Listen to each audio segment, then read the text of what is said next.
One hand, there's a lot of risk if it's not done correctly, but on the other hand, there's a lot of risk if an organization doesn't allow their folks to use this because of the business opportunity.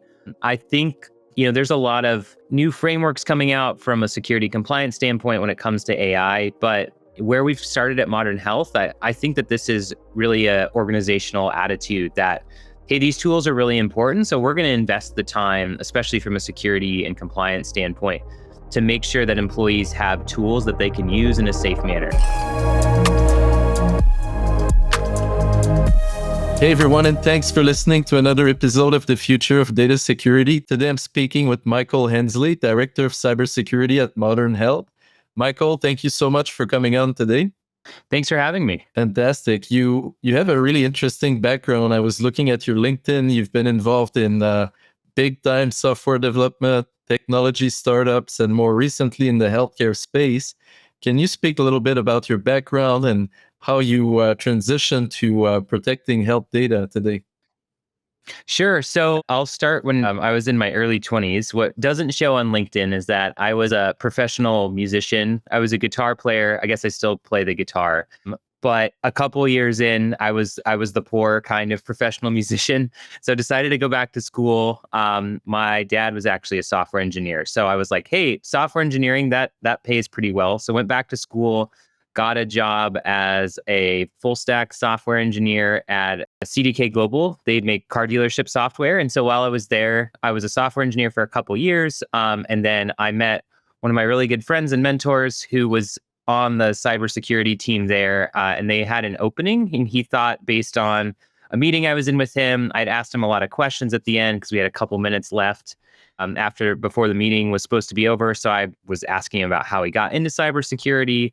And this is when we had desk phones. And so my desk phone rang. He asked if I wanted to join the cybersecurity team. So I worked with him in a couple stops, kind of haven't looked back since. And then most recently at Modern Health, I've always been a big advocate for mental health awareness, mental health advocacy. It's really impacted my life. So where I'm at right now, it's a great kind of combination of one of my passions and then also kind of my background in security as well. Okay, very interesting. And, modern health platforms handle some pretty sensitive data. And I think a lot of us have some of our data out there in various platforms and services. Let's dive right into it. What's the first thing that goes through your mind when somebody says, data breach or data problem in healthcare?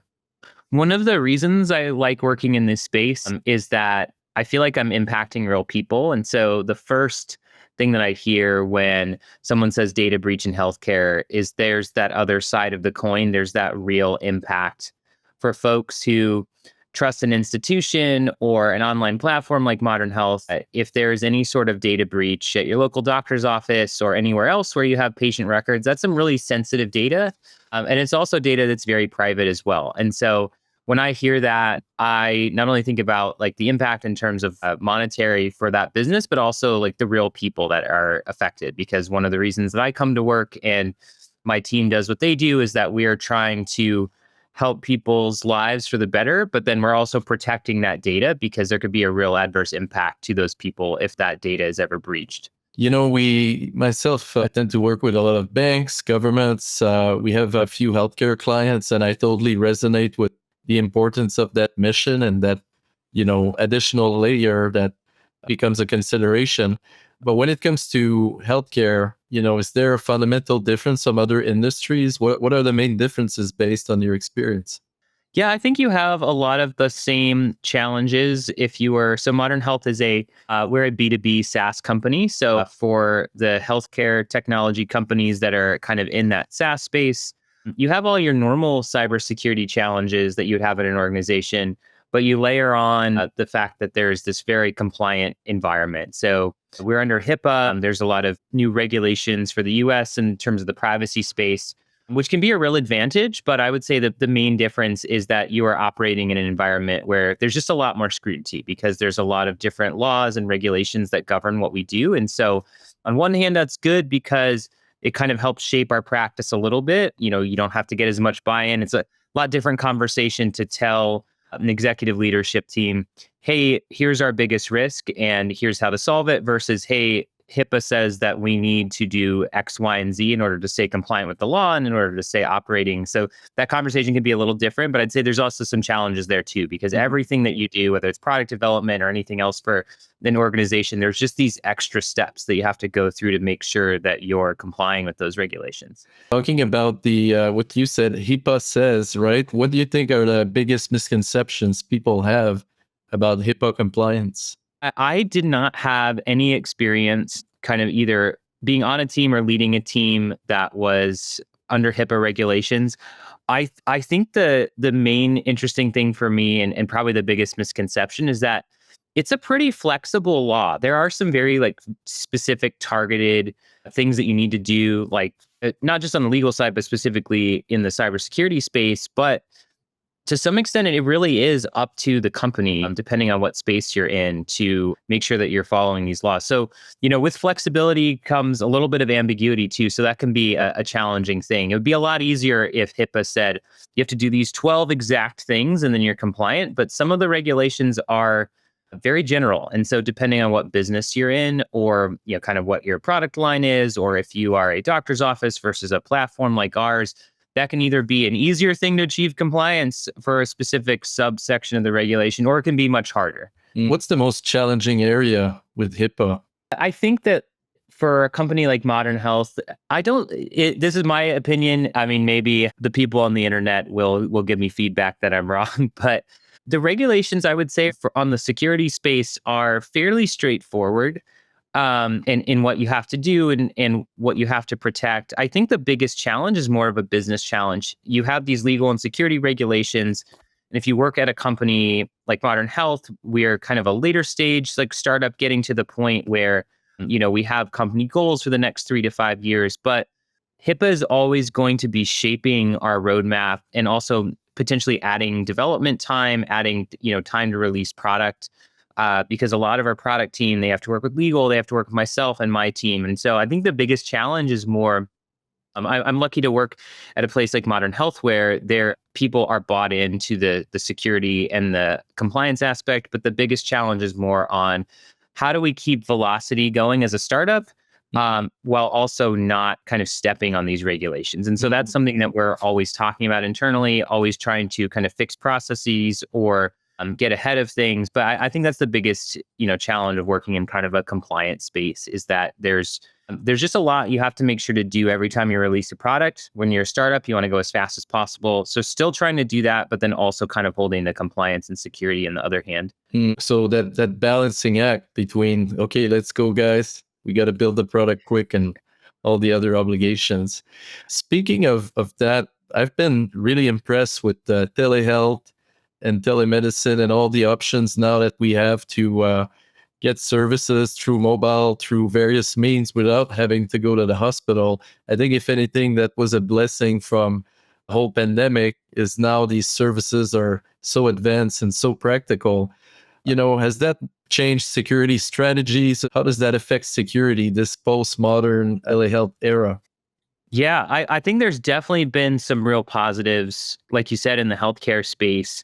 If you were to go back, I would say maybe even like 5 or 10 years ago, before a company like Zoom took off or before the pandemic, I would imagine, I wasn't in the healthcare space at that time, but kind of based on the companies that I worked at, it probably would have been much harder to build this kind of product. I think one of the positive things from the telehealth boom is that you have a lot of big service providers. So Zoom's, other video conferencing, saying, hey, there's a lot of money, a lot of opportunity, a lot of companies that, would like to start in the digital healthcare space. We can provide them with a HIPAA compliant platform. And so I think that's on one aspect that's been really nice. We don't have to do a Modern Health everything from scratch. We have some really good partners. So Zoom being one of them. Our members see providers over Zoom where we can reach real people and we don't have to think about, okay, we got to build this like video streaming platform because there already is one that exists that's HIPAA compliant. But I also think the other challenging thing, the challenging thing about the digital health part is running businesses cloud native. So whether you're using AWS or GCP or Azure, It's really easy to build things. And it's really even easier to put things out on the internet or to accidentally misconfigure something. Whereas, 20, 30 years ago, I guess still today, but, if you're thinking about HIPAA in a doctor's office, you can lock things in a filing cabinet. And it's just so easy to build kind of digital cloud assets. I remember when I was working at Pampered Chef, we had a small data center and we were moving some of our things to the cloud. But when we were kind of putting up a web service in our data center, you had to go install a server on the rack. You had to put it on the network. So there was a lot of steps that you had to do before it works. And the nice thing, and then also the scary thing about these cloud platforms is that you can click two buttons and something will start working and then anybody can access it. And so that's definitely, I think, more the challenge is how do we kind of put in good guardrails for a company that wants to move fast, working on like a cloud, kind of one of these cloud native service providers, but without having to worry so much or without misconfiguring things when it's just become really easy. Yeah, there's definitely potential for third-party risk, but especially now Gen AI being added to virtually every product, and often there's no approval required. A lot of the solutions we use actually just started adding it on, and there's no opt-in, there's no consent. That's kind of an interesting thing, first of its kind, right?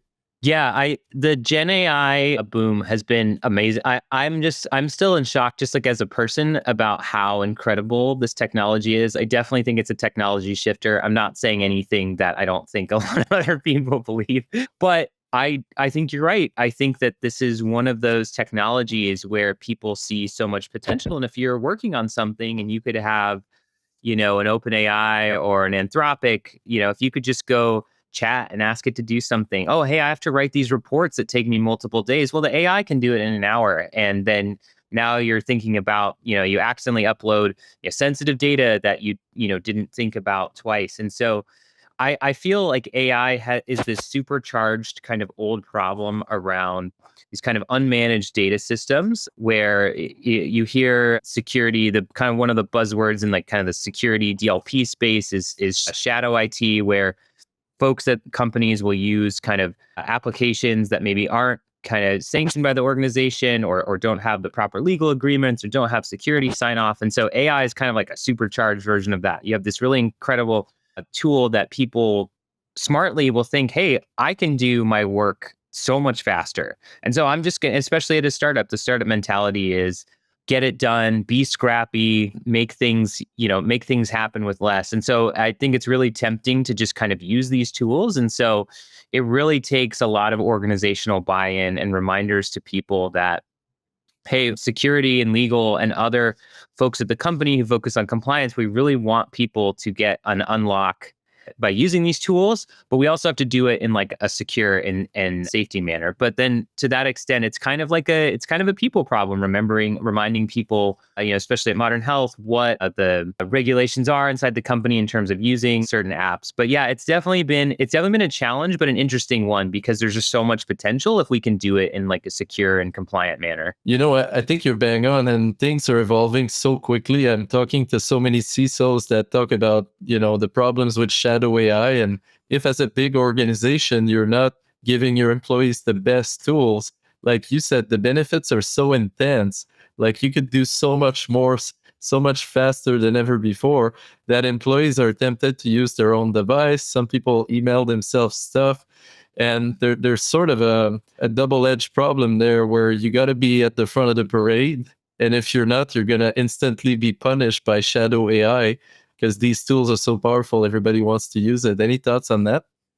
I couldn't agree more that on one hand, there's a lot of risk if it's not done correctly, but on the other hand, there's a lot of risk if an organization doesn't allow their folks to use this because of the business opportunity. I think, there's a lot of new frameworks coming out from a security compliance standpoint when it comes to AI, but where we've started at Modern Health, I think that this is really a organizational attitude that, hey, these tools are really important. So we're going to invest the time, especially from a security and compliance standpoint, to make sure that employees have tools that they can use in a safe manner. So we like to try to get to yes as a security team and a legal team. And so we are kind of constantly thinking about, hey, there's some really great value in using a lot of these AI tools. how do we expedite the review process? What does the review process need to look like? Are there things that we don't need to review because the risk is a lot lower? I think that those are the types of things that can really make or break from an organization standpoint. And it's interesting that it's not technology based. It's like a people and a process problem. But I really do think that, starting at the top, you have to get kind of organizational buy-in that we really want employees to use these tools. And from like a legal and compliance and security standpoint, we really want to make the investment to see which tools are okay to use from an organization standpoint. In healthcare, we can't use everything. And the nice thing is that at Modern Health, folks understand that, hey, if there are tools that aren't HIPAA compliant, we can't use them for certain things. And so I'm lucky to work at a place where there's buy-in on that. But I really do think that in order to make this work safely, you really need to have a lot of investment and keep this top of mind for like a lot of leaders in the company that we're going to do this safely. Can you speak to what's the gold standard approach, talking about people and process to partner with engineering, legal teams to build that security into the product development from the get-go? So I'll give you the classic security answer is that it depends. I can speak a little bit to what we do at Modern Health. So we kind of have two big buckets for how we think about AI. There's that employee enablement. So I'm going to use AI as part of my day-to-day job. And then there's, hey, we would like to bring AI into the product. We see a lot of potential, but we need to do it in kind of a secure and compliant manner. So the employee enablement, we don't have a really big organization. I'm sure at a company like, a Google or an Amazon that has, hundreds of data engineers, they're probably, building things internally for their different teams. And so that risk kind of vector is probably a little bit different. But our big thing for employee enablement is the unlock of how do we use third parties securely and safely. And so one thing that we've tried to really do is make kind of a speedy review process so that we have lined up, these are the things that we're looking for from a security and compliance standpoint. And we try to line up a process that kind of works in a way that kind of balances risk, where it's like, it's not too conservative. There's not a ton of hoops to jump through, but we are doing our due diligence. And then I also think that comes with the time investment. I tell my team, hey, as part of our job in the organization, we need to spend a certain chunk of our time not just building cool things, but also making sure that our processes run smoothly. So if people need an AI vendor review, that's part of our work. We should not treat it as like second class. Like that should be something that we treat as a security team as like a first class problem. As far as the product goes, this is kind of the other side of the coin for HIPAA and some of these other really compliant spaces that we operate in, is that there's just a lot of hoops that we have to jump through for AI. We're talking about patient safety and quality. We're talking about a compliance standpoint. What's the security standpoint for some of these third-party tools that are potentially generating content for our users? And I think a lot of that, too, comes down to, hey, if we're going to make this as kind of speedy as possible and be able to deliver, ahead of our competitors, this has to be something that we invest a lot of time in. And so, we have a head of AI at our company who kind of drives different like processes and different ways that we're kind of building our AI products. So it's not just like a security or compliance problem. It's hey, how do we make sure we have enough time investment from the right experts inside the company to make sure that we're checking all the boxes? Because things we would normally do for patients in terms of like clinical safety, compliance, security, it's definitely supercharged with AI. There's some new things that we haven't seen yet in terms of what AI can do that we haven't been able to do before. But I really think kind of the number one thing in kind of both those buckets is, hey, are you investing the time? Do you have the right people that can build kind of a speedy process so you can use it in a safe manner? I think AI can advance, obviously, the quality of your product, various products across the marketplace. Let's double click a little bit on AI to support security. There's a lot of hype around it, the security co-pilot, let's just call it that, these types of uses. Today, based on your experience, what's real? What's actually being done with AI that is actually improving security? And what's a bit of your prediction for the rest of 2025? Yeah, great question. I remember like kind of learning about machine learning and security. I think like 5 or 6 years ago, there was some kind of early vendors before the Gen AI explosion who were using machine learning and doing kind of anomaly detection. Whether they were actually using AI or not, who knows? Maybe it was just, they had a bunch of kind of rules that they would go through. But I think one of the biggest challenges for security teams, including ours, is we have all these different applications that are producing all these different logs. We're using, Modern Health uses AWS cloud, so we have a lot of logs going in there. We have logs coming from our identity provider, and so I've been a part of projects before where we've built these, security monitoring systems, and it's a lot of work. Yeah, I mean, it's a lot of work to transform the data, to find the right partner that will work with the data that you have.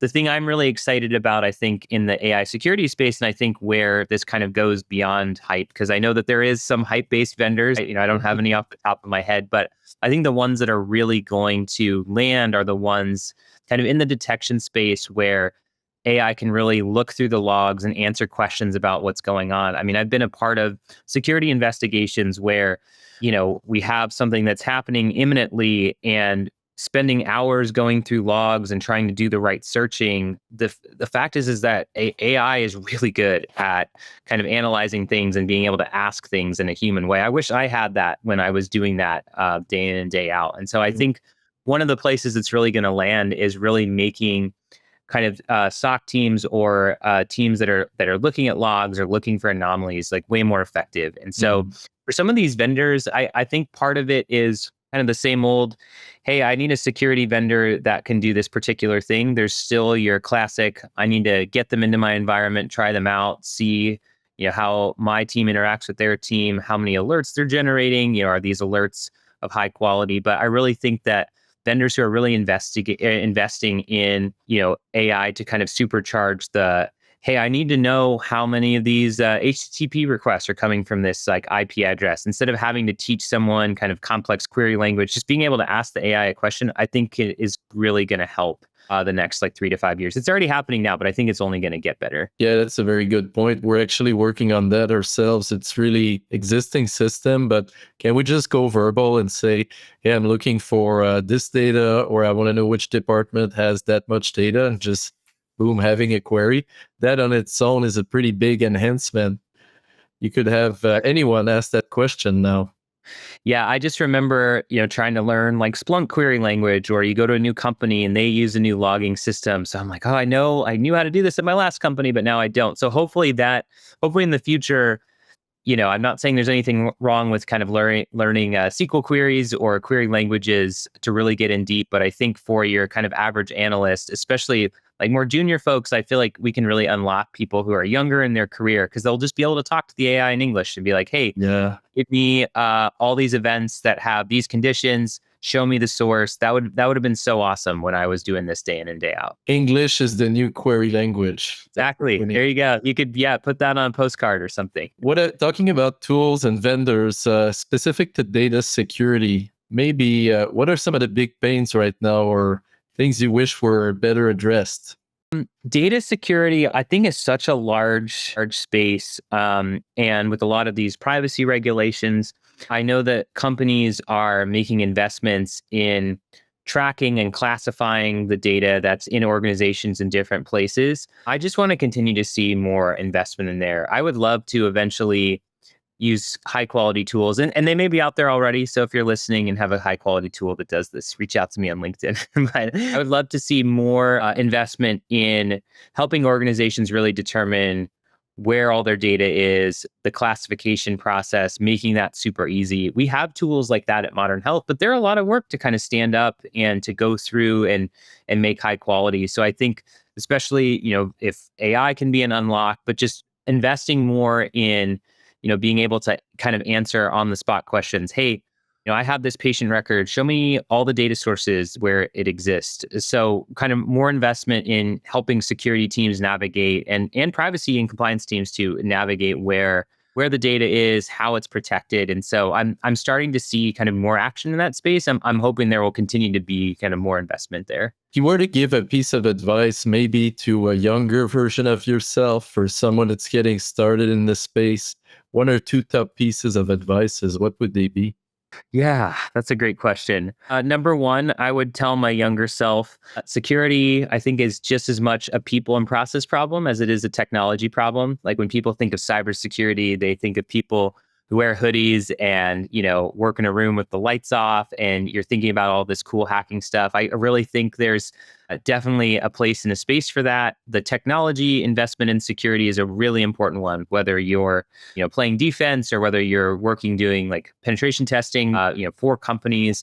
All that technology investment is good. But I think a really important thing that I wish my younger self understood is that it's investing in the people in the process that can really make a tangible impact. So you can do all the technology things that you want to do, but if you don't have the people wanting to own it with you and you don't have like kind of the process locked down, I think that that's where things can get bogged down. And then I guess the other piece kind of related to that would be thinking about, hey, when you're rolling something out from a security standpoint, make sure you understand who's going to own it and run it. I think the temptation in a security team and an organization is, oh, we got this cool tool. All right, great. We added it everywhere we needed to, and now we're done, right? Well, it's like, no, that's kind of where the work starts, is that now that you've got something, you brought it in for a reason, to reduce a risk, to help give you more visibility. So thinking about when you're bringing in technology or going to build something new in a security team, thinking about what's this going to look like in the next couple of years? Am I going to be able to run it? Will there need to be more team members that run it? Can somebody in the engineering organization run it, or somebody at the,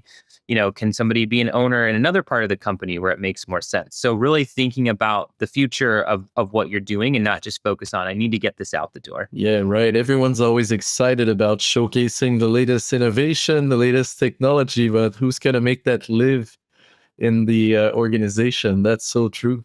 Exactly. Right. Unfortunately, that's all the time we have to cover for today. But if people want to follow you along with your work before we wrap up, what's the best place to look you up? Yeah, I don't post a lot on LinkedIn, but that's probably the best place to find me. Feel free to reach out and connect, and I'm always up for just chatting with folks in the space. Love talking about this type of thing. So always happy to connect with kind of like-minded security and compliance folks. Okay, fantastic, Michael, and thank you again for joining. Yeah, thanks for having me.